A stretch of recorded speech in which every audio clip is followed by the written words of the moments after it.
George, you've been called one of the faces of Miami Beach.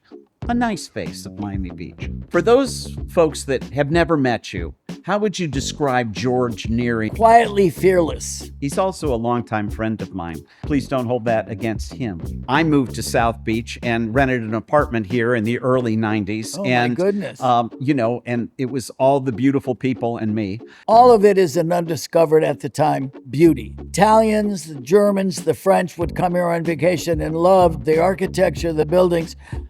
During that time, Miami's arts and culture just exploded to be a global sensation. It was not architecture. It was gays and lesbians who were moving here. I pile them in a car and take them to an area of Miami Beach they never heard of, never knew existed, and they're so dazzled because they can't believe it's in Miami. Right. We had some of at the time, the most famous nightclubs in the world. Right. And that is what brought Gianni Versace and others to Miami Beach, but still the world had not recognized this unusual catch of architecture. What we love is money. I'm going to spend this. Got big bucks. Yeah, big buck. Fabuloso. Fabuloso is right. Hey friends, welcome back to the Marty Davis Show, where we turn stories into stepping stones and share information and insight and celebrate the people who have created and helped shape the soul of Miami. We're here at the Miami Design Preservation Headquarters on Miami Beach. If you don't know, it's 1001 Ocean Drive. It's a great center to give you a snapshot of the richness of the Art Deco architecture and culture that's here in Miami Beach. They have tours, there is a gift shop, there's all types of information. So come and visit them here. And we're so thankful to them for hosting us here. Today's guest is someone who's been at the heart of preserving and promoting South Beach's Art Deco District for over 3 decades. He's the man behind cultural initiatives. He's a walking encyclopedia of South Beach history and the champion of Art Deco preservation. He's also a longtime friend of mine, and please don't hold that against him. From directing the Miami Design Preservation League in the 90s to 2 decades of cultural tourism for the Greater Miami Convention and Visitors Bureau, to having his own historical company called Tours R Us, to now back as the interim director of the Miami Design Preservation League. George Neary is the epitome of saving the thought of Art Deco, knowing what's going on in our community, and doing what he can and what the League can to preserve this very rich history, which we are all about here in South Beach. So, George, welcome to the show. Well, how wonderful. And as you mentioned, we've been friends for a long time. It only shows my good taste. Oh, thank you, George. I appreciate it. Yeah. Through these years, George, you've lived many lives in one. Yes, I say that because what's old is new again. I'm back here at the Miami Design Preservation League that I used to run from 91 to 98. And that's before South Beach became the sensation, the global destination that it's become. You've lived many lives in Yes. one life. You've been a teacher, you're a preservationist, you're an activist, you're a cultural ambassador. For those folks that have never met you, how would you describe George Neary in just a couple words? Well, I mean, I think adventurous would be one word. I think curious would be another, and quietly fearless, because as I look back at my life, sometimes I can't even imagine that I did so many of the things and traveled so many places. You know, I often think of myself, I'm from Connecticut, I'm born in Hartford, and I think of myself going back to my grammar school, and where I am today. I never would have imagined the places I've been, the things I've seen, and I never would have thought I would have settled in Miami Beach. Anyway, it's a long-winded answer, but those are some of the words that I would use. Well, that's good. I want people to know more about George Neary when this is all over. But let's go back in time. What first brought you to Miami Beach in the early 90s? And what was the moment you realized that Art Deco architecture wasn't just pretty buildings, but a movement and a legacy for Miami Beach? Well, I've always been a preservationist, number one. I've always been a historian. When I graduated high school, I remember clearly being given the honor of being the best history student, and the scholarship was $10. That was, way back in 1966. I remember crossing the stage and saying to everyone, I'm going to spend this. Got big bucks. Yeah, big bucks. But so I've always been involved in that. In college, my major was history. So and I feel like coming here in the 90s, I really was going back to my roots, my interest. But I lived in New York City for 20 years. I did intercultural learning. I worked at the American Field Service, which was an organization that brought international students to the United States for the year and the summer, and we sent American students to 70 countries. So I had this kind of big interest at the time, and then a friend of mine bought a building on South Beach, and I went to visit her over a couple. My parents also moved to Florida, but they were in Central Florida, and so I would visit them, and then I would come and visit her in her home. And eventually she wanted a manager, and it offered me the opportunity to come and manage the building, a 1936 L. Murray Dixon Art Deco building, which I don't mind saying she bought cash, 289,000, 9 apartments, and it was $220,000. So things certainly have changed since those days. But I because I had come to visit her, I did my research. I went to the Bass Museum. I checked out the Wolfsonian.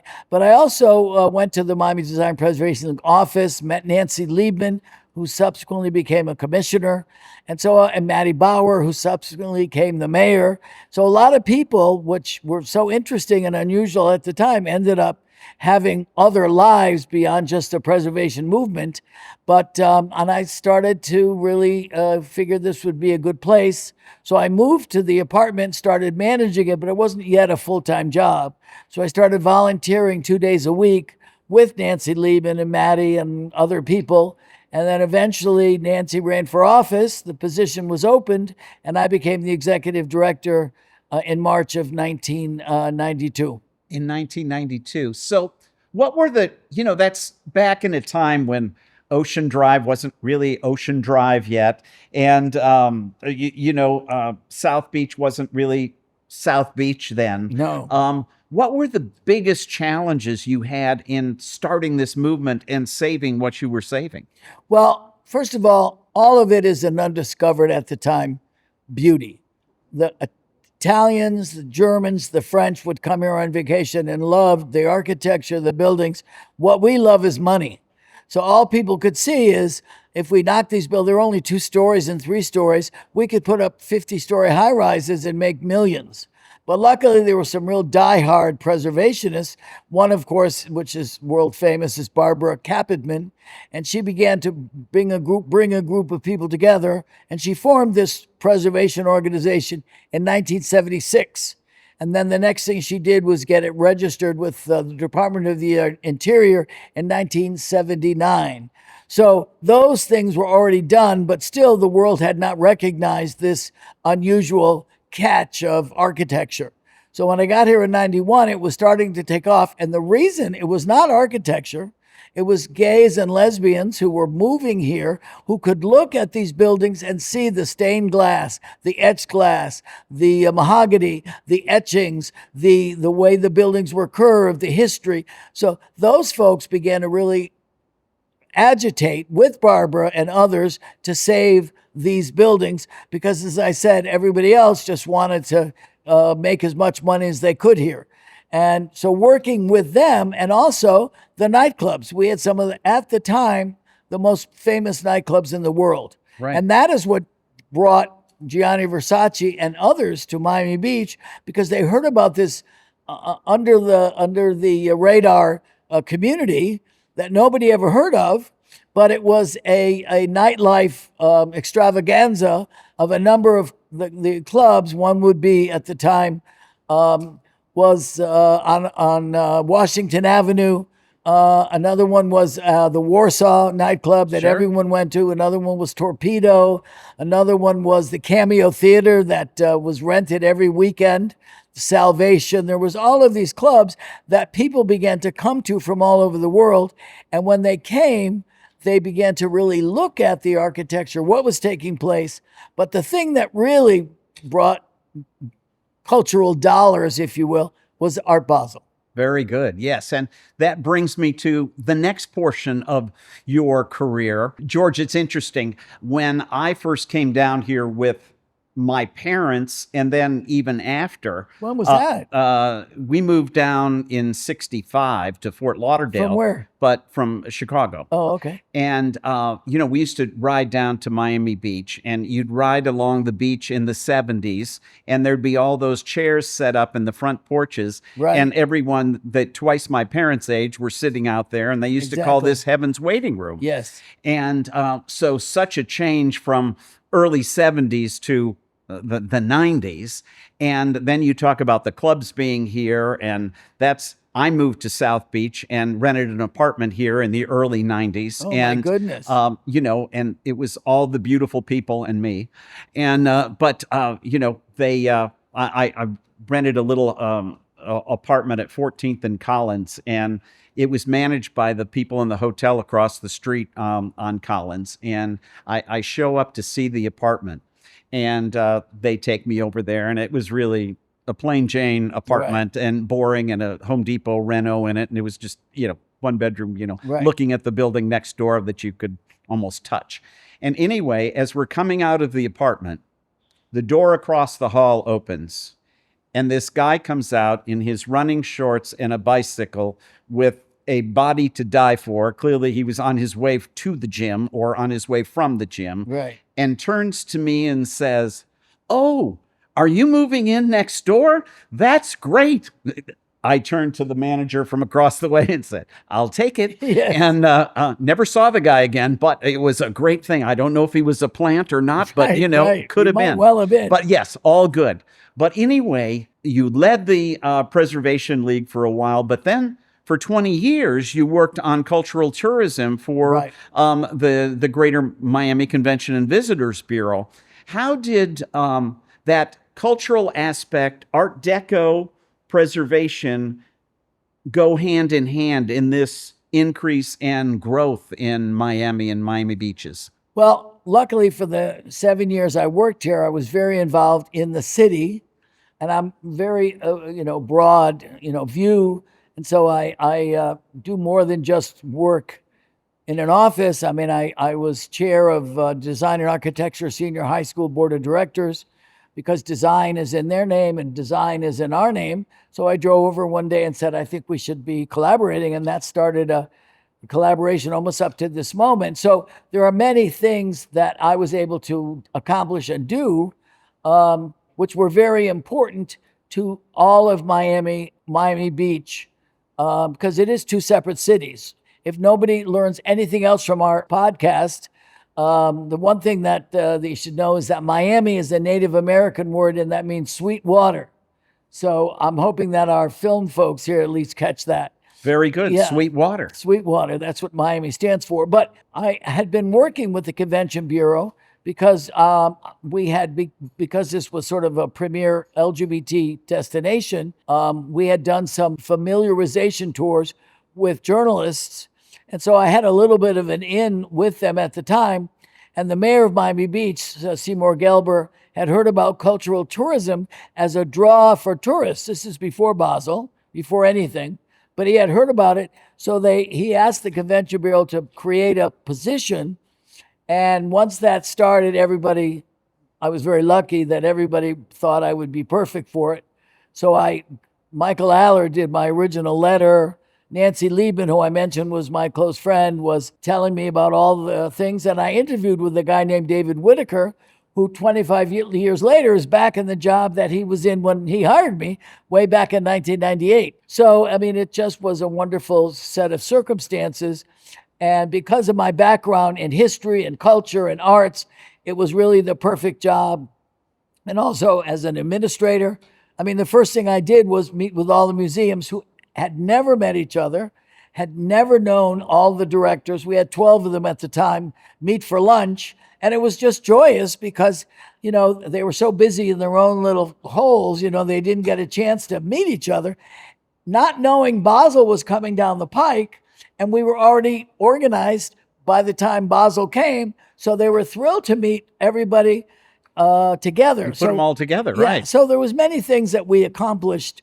And the other thing that David Whitaker did before he left, this new little organization, this LGBTQ tourism focus, was something that was just getting started. And he asked me if I would add that to my portfolio.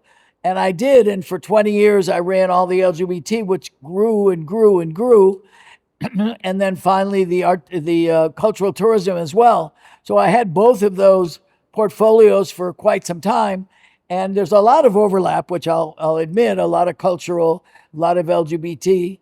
And we were fortunate because during that time, Miami's arts and culture just exploded to be a global sensation. A lot of it is due to the Art Basel program, Sure. but also lots of other things. As our reputation grew, so did our opportunity to bring wealthier people here. The taxes were bigger, so we could start more museums. We could have better architects do some of our buildings. And so we were smart enough to do those kinds of things that made Miami and Miami Beach a worldwide draw. Sure. And when did Art Basel came in? What year? It's the same year as September 11th, the tragedy in New York City. And we were all planned on it. And then we canceled it because as people were canceling, as we called in those days, superfluous things, right, people were not concentrating on art fairs and other kinds of things. But we in Miami and Miami Beach had planned so many activities, many of them locally went on, which turned out to be wonderful for the Art Basel from Switzerland folks to see how prepared we were, how creative we were. And that was all done locally with our local collectors, our local architecture. So that set a foundation for the following years. I was with the program for 17 years until I retired, but it was a wonderful opportunity to showcase Miami and all of everything that we are. But a curious point is that in those days, we only spoke football and baseball and basketball. And so getting them to talk about an art fair was, and when the vote came in Miami Beach, it was 4-3, which really? We don't say today who the three that voted against it. Uh-huh. But myself and others tried very hard to convince people. But what's an art fair? What's that? What? We had a booking plan. In other words, so many people times so many nights equals so much money, and it didn't fit into that plan. But we do bring in about 2,000 journalists every year whose what they write about the community is spectacular, yeah. Priceless. That's right. And so as that started to grow, everyone became a fan, and of course everyone takes, as John F. Kennedy said, success has many fathers, and a failure has one. Yeah. And so there are many champions. Yes. Now everyone was Well, and it's wonderful that you were at the beginning of that and bringing so much success, because it's the first time they were outside of Switzerland, yes, right? Yeah. And so since then they've opened other they're in Hong Kong and they're in Paris. Right. But it is a monumental event, and which is bringing in more dollars to our area than most of the sports things are. Well, what's so unusual, Miami is a particular kind of institution, if you will. I mean, we now, as I mentioned, we have Basel in Switzerland, which is like 54 years going. We're probably 20-something years. Hong Kong maybe like 6, and Paris is, I think, its 3rd year. But nowhere is like our town. Right. We have 25 other art fairs taking place simultaneously in tents, in hotel spaces. Well, I say anybody who's got a closet has a painting hanging in it, because everyone is involved in Art Basel for that. We call it Art Week, but it's almost 2 weeks because you have the setup and then the takedown. Sure. And everybody in the world, I mean, when I worked at the Convention Bureau, people think we only have 2 weeks a year, you know? And I would say, you know, there's June, July, and August, but no, everyone wants to be here for Art Basel. Right. And so that is unique to us because Miami is not only a party town, and I mean that in the best possible way, but it's full of creativity. And if you have a board of directors from Wyoming, and my friend does the Wyoming Institute of Art, they used to go to Chicago, or they used to go to, now everyone comes here. Yeah. And so they have a chance to do shopping. They buy for their museum. They also have a chance to network with other collectors. They also go to VIP private homes. So it's endless, the things that take place here. The thing I want to give credit to our community is there were the largest number of art collectors, high end, you know, isn't in this town, isn't in that town, were in Miami. Right here in Miami. And it wasn't until we brought them together and they made the presentation, Norman Brayman and that group, Sure, to Adrian Marshall, all Basel, those people, yeah. welcomed them. And of course, a lot of them were their collectors for many, many years in Basel. Right. So it just worked out. The other important ingredient, getting back to our architecture, they loved that the Art Deco buildings were 2 blocks from the convention center. Sure. So, you know, they like to walk more than Americans. Yeah. So it just all seemed to work together. And so they've signed on the dotted line for many years, and for many years to come, they'll be here. Well, it's a great success for you and for our community. So thank you for doing what you're doing. But, thank you. You know, let's move forward to, 2018, you decided you left the Convention and Visitors Bureau around that time. Right. And you could have retired. Well, I tell everyone I did retire. Oh. But what happened is, and I did not expect this phenomenon. I just expected to say to someone like you, yes, I'll be retiring in July of 2018. Everyone would cross their arms and look at me and go, well, what are you going to do? And I would say, well, I'm retiring. You're not retiring. You can't possibly retire. I wasn't prepared for the negative, if you will, response from everybody. Uh-huh. So I still wasn't quite gone from the Bureau, and I was on a trip, and I was on an airplane thinking, I have to think of something to say to these people. I have nothing to tell them, and they won't leave me alone. So then I thought I would form a company, because I've been doing tours with the Preservation League in the 90s. Sure. And then at the Bureau, if they needed anyone to close a deal, I'm the one that closed the deal with Facebook when they came to do the largest conference they ever had. They had 18,000 of their staff here, but they weren't going to do the sign on the dotted line until they took a tour. So I remember, that look. I was in my office and the president came down, the vice president, people in sales, they all were standing at my doorway. And I was like, what are they looking for? And they were going, you have to do a tour, and it has to be the best tour you've ever done, because this piece of business is so astronomical, and of course. And the rest is history. The rest is history. So I ended up forming a company. I thought, well, I'll just call it Tours R Us, because Toys R Us had closed. That's right. And it's just sort of acute. Everyone says the same thing. They know Toys R Us, so they smile. And I started just doing tours on demand, not a lot of promotion and stuff, but there's word of mouth, the Bureau, the League. And it kept you busy. Yes. And so I began doing city tours, which I do pretty regularly. We do a walking tour of South Beach. We then go to the Design District, which is fantastic. Right. We then go to Wynwood with all the murals, and then we drive through the downtown Adrian Arts Performing Arts Center, and we end up having lunch in Little Havana. So people get a chance to really see our communities, and of course we can vary it in any way you want. And then I started doing tours, so even though I was retired, I was kept busy doing those kinds of things. Which is great, and I know I've been on one of your tours, and they're wonderful. Well, thank you. It's all good, and our viewers will have the opportunity to get on one of those tours in the future. They will. There you go. George, Miami's a city that constantly reinvents itself.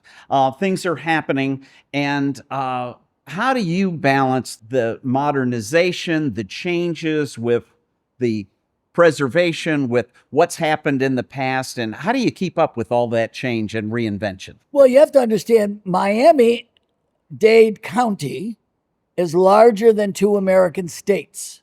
It's larger than Rhode Island, and it's larger than Hawaii. So we have all kinds of areas. I just mentioned a few. We also have an African-American area that was designated Color Town way back in segregation days. And Dr. Dorothy Fields with the Black Archives decided that the oldest performing art space in the Southeast, built in 1913, is the Lyric Theater. Right. And so she, came and preserved that, and then got grants to enlarge it. So there are ways to keep something so sacred it looks like Lincoln was in that building. It's so intimate, and when you go in, you just, can't believe that, because we have the Adrian Art Center, which is 100 times bigger. But so we have so many sites. If you were to ask on Jeopardy, what's the oldest building in the Western Hemisphere? It's from northern Canada all the way to the Tierra del Fuego. A lot of people get flummoxed because they can't believe it's in Miami. Right. William Randolph Hearst purchased a monastery in Segovia, Spain, that was built in 1133. I know this is fantastic. And what he did was chop down a forest next to the monastery, and then boxed all with the wood, built boxes and put the stones, disassembled the monastery. And then he built a train from the monastery to the water so all the boxes could be put on a boat and brought to the United States. That's just another one of our most amazing. There's a museum, the Coral Rock Museum in the South, that a jilted lover, a gentleman, his wife, his young girlfriend left him, and he was full of so much anxiety and angst, he created this whole space, and he did it so uniquely that most people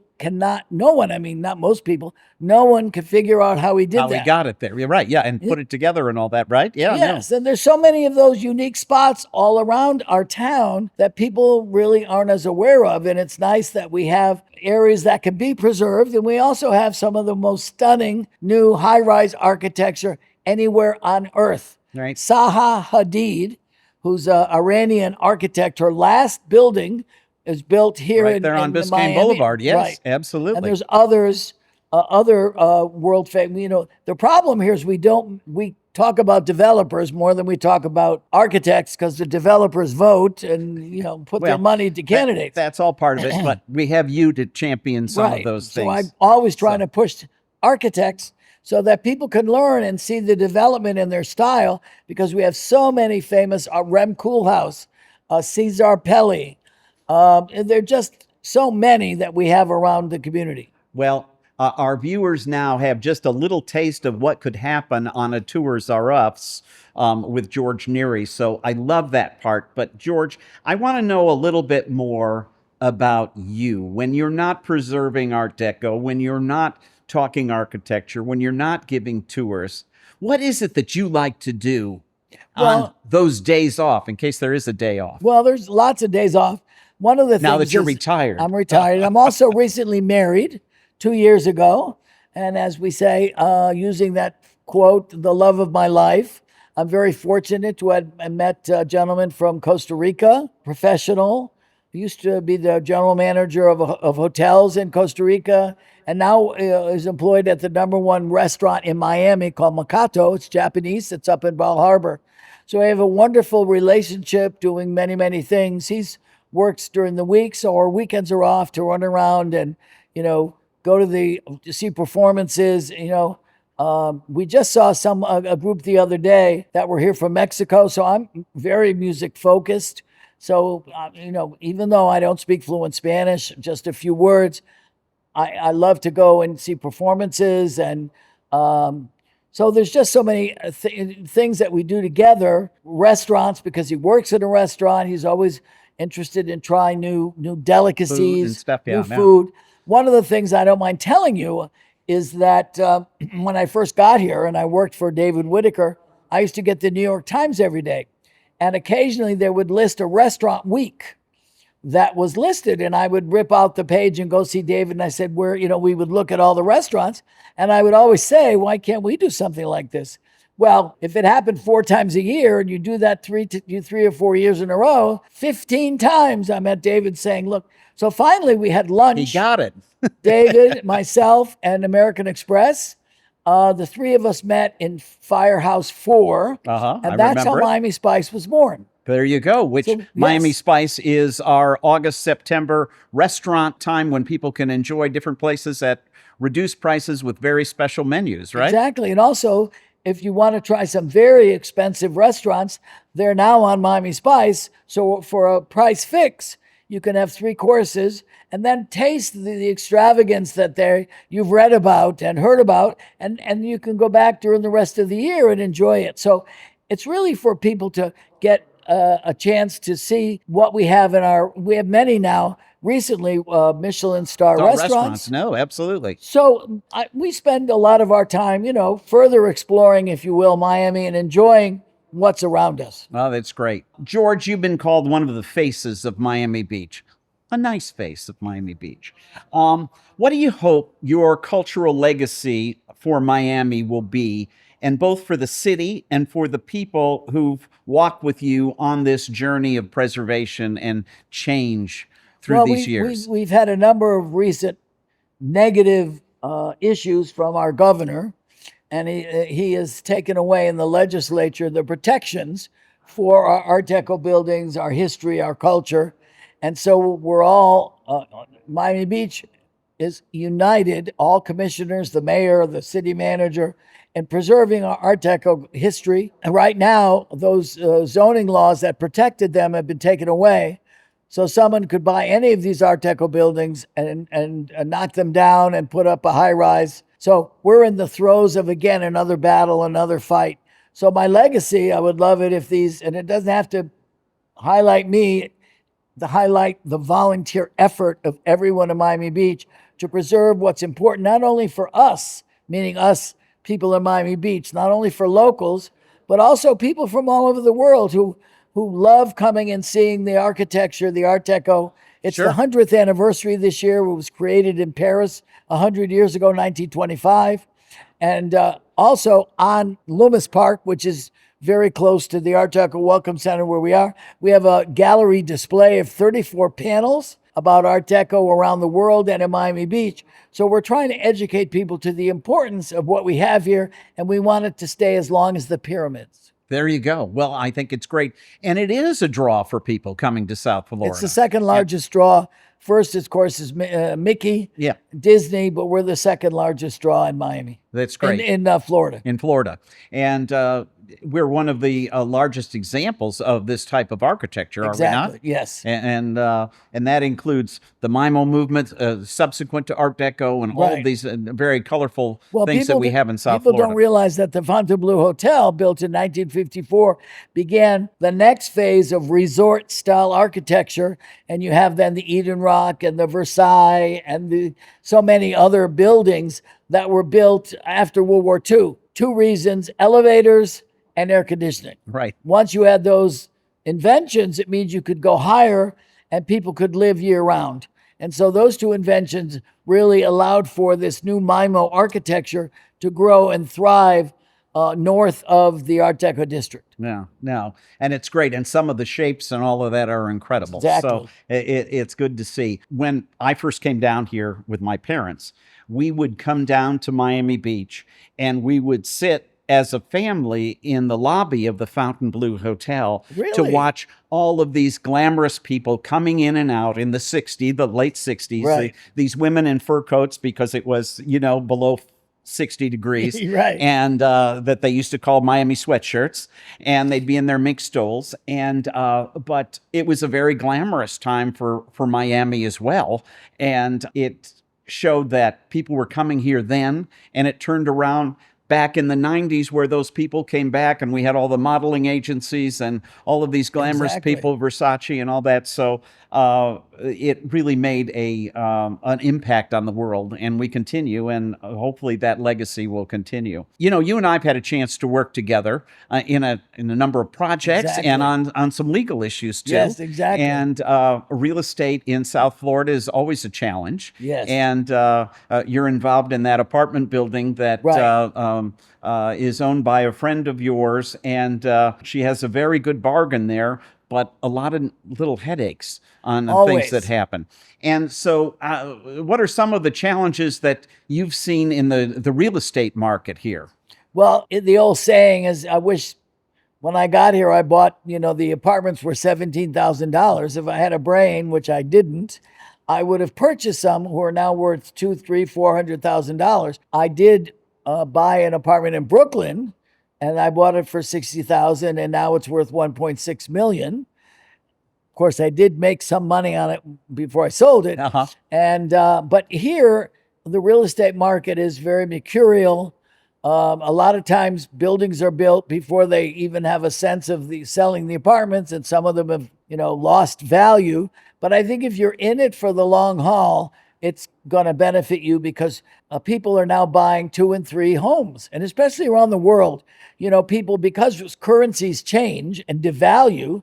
So a dollar might be 50 cents in some countries. Right. But if you buy an apartment or you buy a home here, it's generally going to keep its value, and then you have a place to come if you want to get away from whatever country you're in. So there's a lot of value here in being in the capital of the Caribbean. Right. And for a lot of the islands, for a lot of the cultures, it's a wonderful place to buy a second or third home. And also we have, some world figures like Messi. There's other performers, other musicians.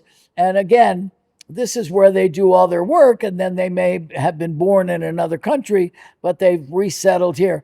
We're the headquarters for all of the TV programs from Latin America. Sure. The telenovelas. And so it's not unusual to be in South Miami and be in Publix and run into some of those stars if you recognize them without their makeup. Yeah. But so we have all of this excitement happening, and whatever, sports, entertainment, music, television, movies. So we have so many people coming and buying real estate and settling here. I think it's good value at the moment, and I think it's always been Always good going to value. be good. Yeah, no, it's waterfront land is finite, and Exactly. we've got a lot of it here, lot of it. and which is great. George, you just exude the enthusiasm for South Florida, which is great. And we all love South Florida and Miami-Dade. If you could design one cultural product for Miami's future, no budget, or the other problem, bureaucracy, Right. what would it be? Well, I mean, I'm fortunate and happy to say a lot of, again, the work in arts and culture is that we've been fortunate enough to have the good sense to create so many performing arts centers. We have the Adrian Arts, which is downtown, the second largest in the United States behind Lincoln Center in New York. We've also created an art center, the Moss Art Center, which is in South Miami.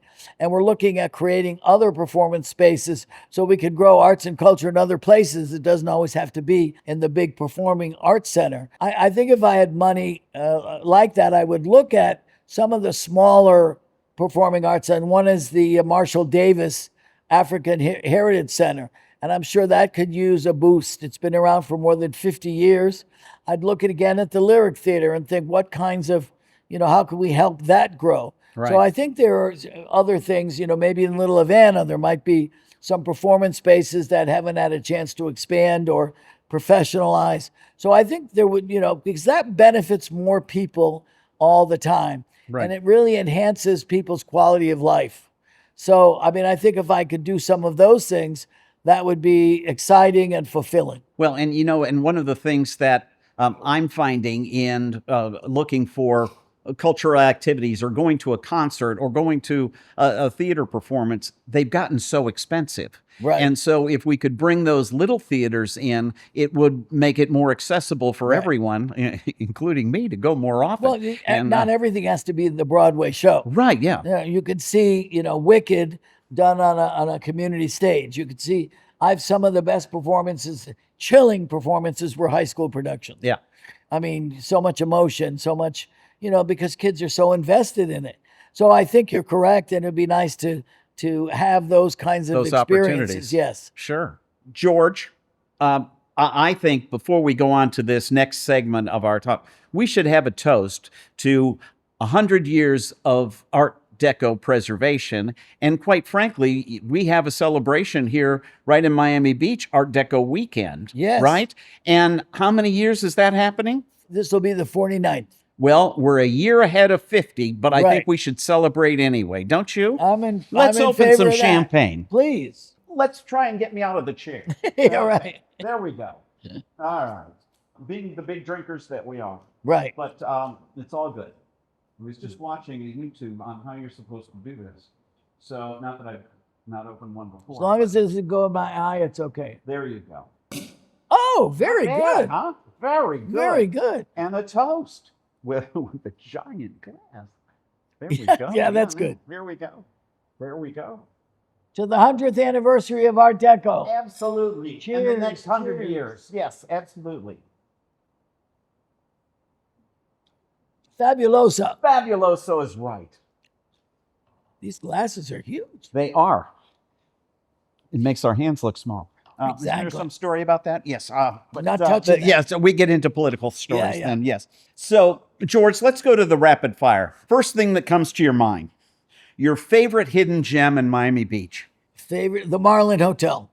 Very good. They still 12th and Collins. and Chris Blackwell. used to have a studio there, still and it was a does. great. Still Still does. there. Still Oh, there. very good. You need to visit that hotel. Very good. The most underrated neighborhood for culture in Miami. Underrated neighborhood. I think North Beach, Uh-huh. because in Miami Beach, it's on Miami Beach. It's Normandy Fountain. Most people don't know that we have a beautiful fountain that's 100 years old, and it was created by Robert Levy, and it was dedicated to the French. So they don't have streets there. They're called rues. That's right. And so if you go up there, they're all Rue de Notre Dame and Rue this and Rue that. But the fountain, the city in the past couple of years renovated it, and they're using that area more and more. There's some very nice restaurants. So it's a beautiful place. I know when Art Basel people come here and they have 5 seconds to spare, I pile them in a car and take them to an area of Miami Beach they never heard of, never knew existed, and they're so dazzled by being somewhere that they didn't even know was around. So that's what I That's say the there. hidden gem. Well, that's great. One building everyone should stop and really look at on Ocean Drive. Versace Mansion.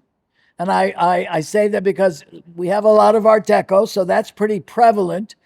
Mediterranean Revival is the second largest architectural style, but it's got that provenance of him, the history of losing his life there.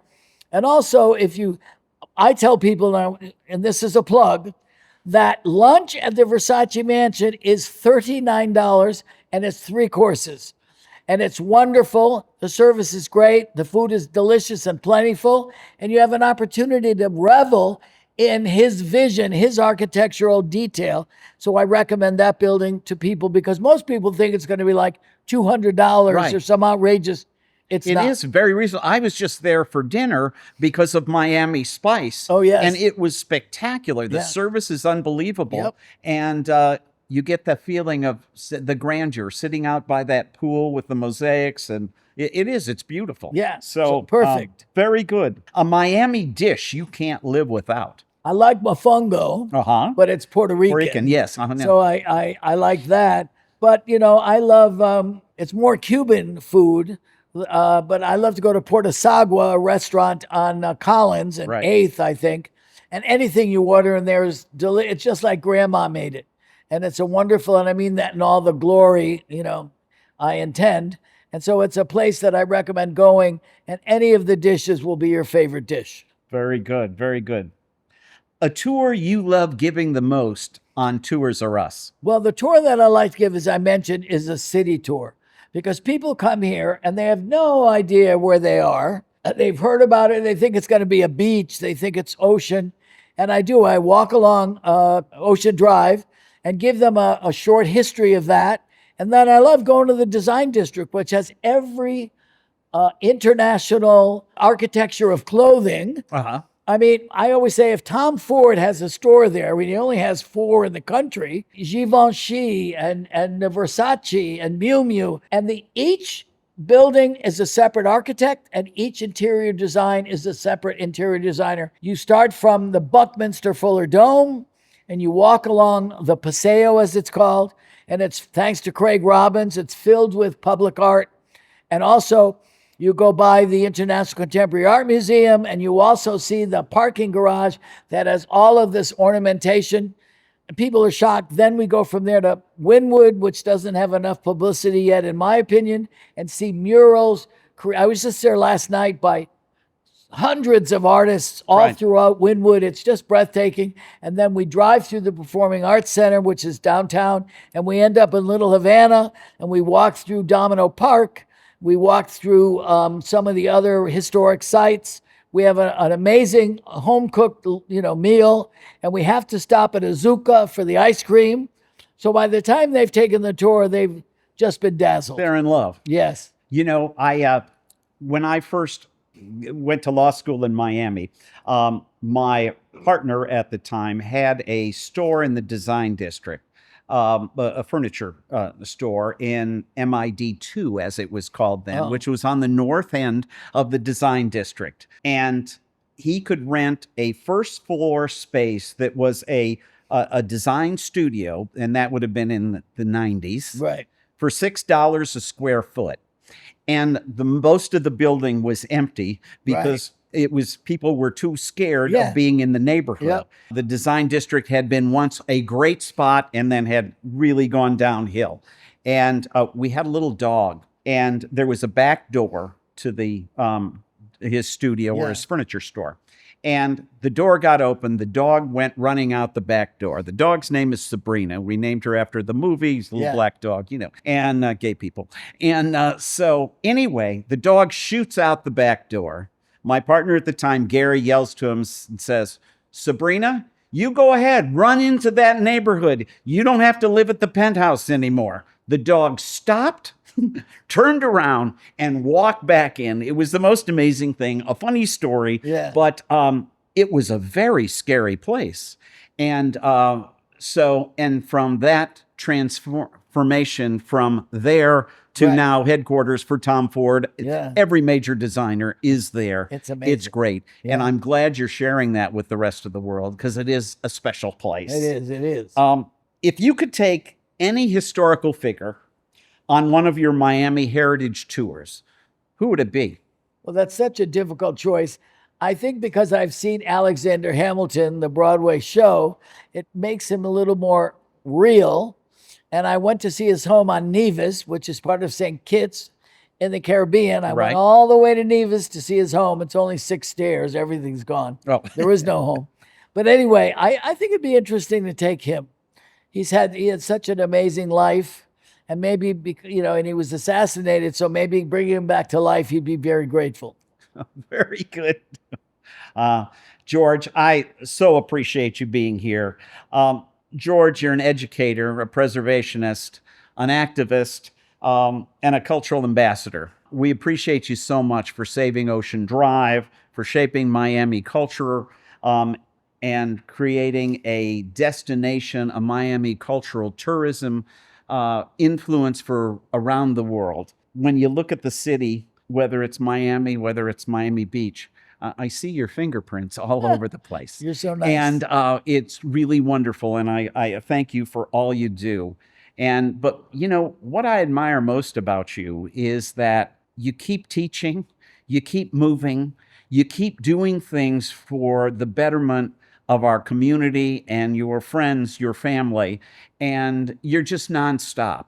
And so thank you for being such a great part of Miami, the development of what we are today and what we'll be in the future. So thank you so much for that. Thank you. And for the folks watching, at the end of the podcast, we'll give you the information on how to contact Tours R Us to get your own historic tour. And when you call and book them, tell them you found out all this good information about George Neary on the Marty Davis Show.